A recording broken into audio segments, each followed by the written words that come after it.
नमस्कार, मी अमोल जोशी. सुरुवात करूया आजच्या स्पेशल रिपोर्टला. काँग्रेस नेते राहुल गांधींनी सध्या भाजप आणि केंद्रीय निवडणूक आयोगाविरोधात एल्गार पुकारलाय. मतचोरीचा आरोप केल्यानंतर इंडिया आघाडी निवडणूक आयोगाविरोधात मैदानात उतरली.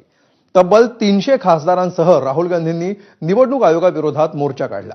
पण या सगळ्यांना संसद भवनाच्या दारातच रोखण्यात आलं.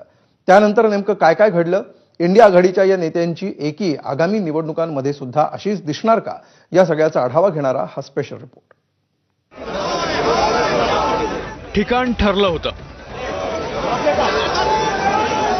संसद भवनाचं मकरद्वार.